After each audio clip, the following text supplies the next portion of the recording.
Welcome back. Gauteng Health Portfolio Committee Chairperson, Advocate Ezra Letswalo, says there is a need to improve government procurement systems. It comes after the Special Investigating Unit released a report on over 2 billion rand tender corruption at Tembisa Hospital. The investigation follows the 2021 assassination of whistleblower Babita Deokaran, who first flagged graft amounting to over 800 million rand. Now, family spokesperson Ali Gule joins us now for more in studio. Mr. Gule, thanks so much for your time and for joining us today. So it's been 4 years since that tragic assassination of Babita Deokaran. This week, we saw the SIU coming down on what seems to be one of the alleged syndicate members, Mr. Maumela, and his property, most of those luxury assets being seized from his property out in Sandton. What does this recovery mean for the Deokaran family, particularly in the broader fight against corruption in South Africa? Good evening, Katleho, and thanks for having me. Look, the incidents and activities of this week brought hope not only to the family but to ordinary folks on the ground, the taxpayers, the people of Tembisa, the people of South Africa.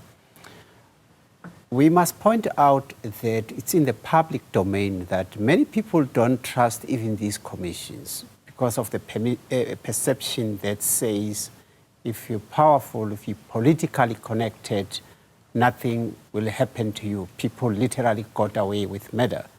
But we hope what we have seen this week, the attachment of certain things of people who were connected to the corruption in Tembisa is not a once-off incident. It's a new culture that we'll see going forward. It brought hope as well to the family that eventually there will be justice for Babita. We're not yet there, but if anything, what we have been seeing recently is anything to go by, we hope eventually the paymaster or paymasters will be revealed because we've been fighting for justice for Babita and the family needs closure as well in as far as that is concerned. But it's shocking that people go to an extent of looting money that is meant for ordinary people on the ground. Probably you are aware that Tembisa, like many other townships, there are a lot of unemployed and poor people who need access to health. But people decide there are enablers at the facility that see an opportunity to make money for themselves, to buy those expensive vehicles we have seen and properties for themselves.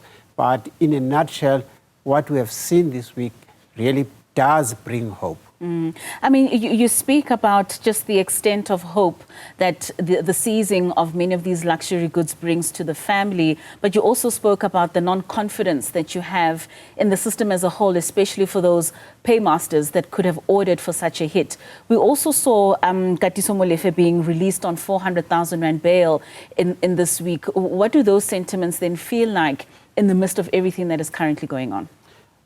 It brings mixed emotions.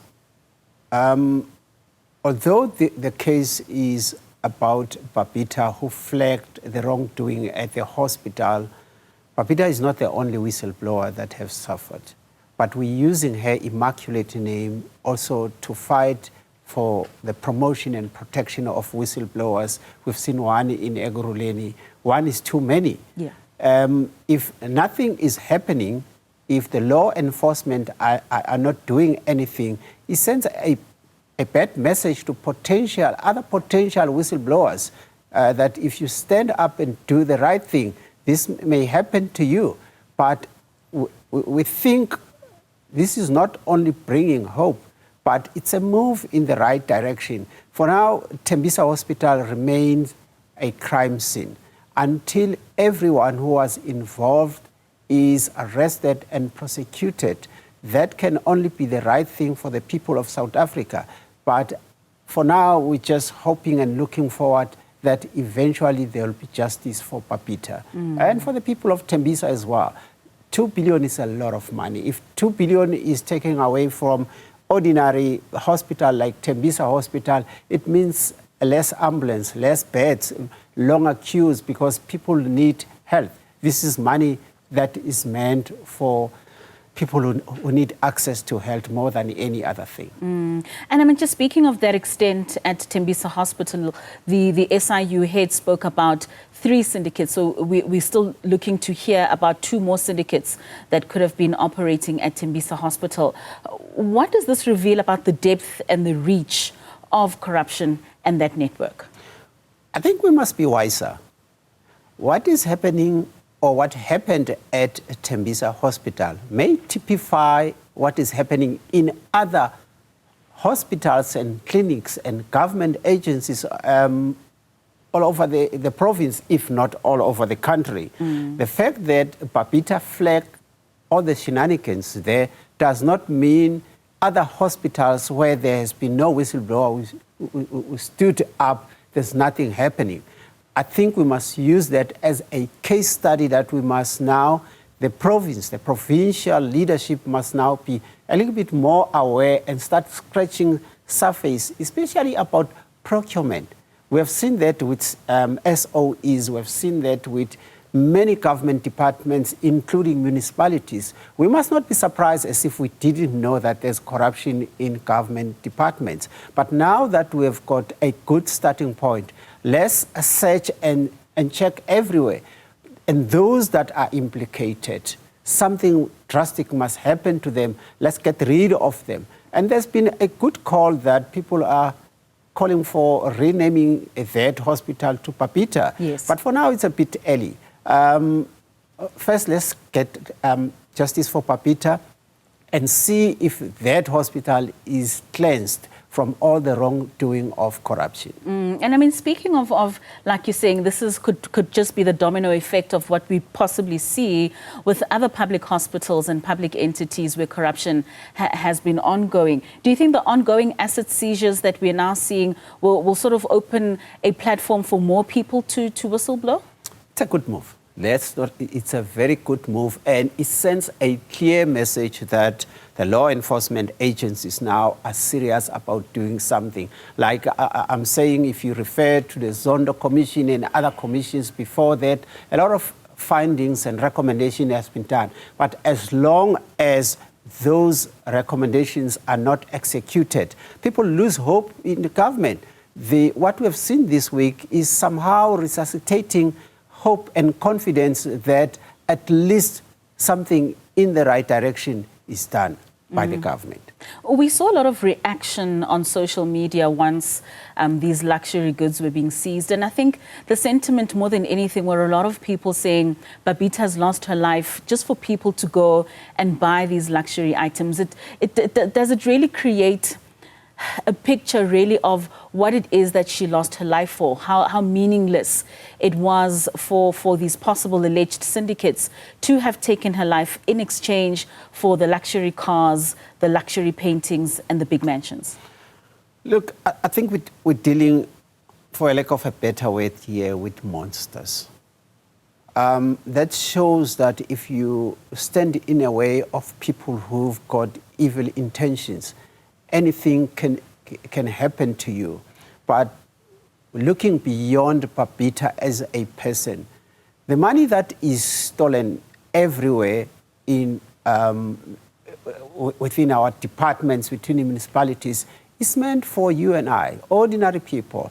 You look at the hardship that people are facing on daily basis. People are stealing even money from SASSA, money that is meant for poor people. But it's just devastating to see that a person lost her life so that people can live a lavish lifestyle. Let us not look away from the fact that Babita was a single mom. She left behind a teenager now, a daughter. Probably, she doesn't look at the news, but we don't know how the poor child is coping, is doing. And in August, every year, that brings a reminder that something terrible happened.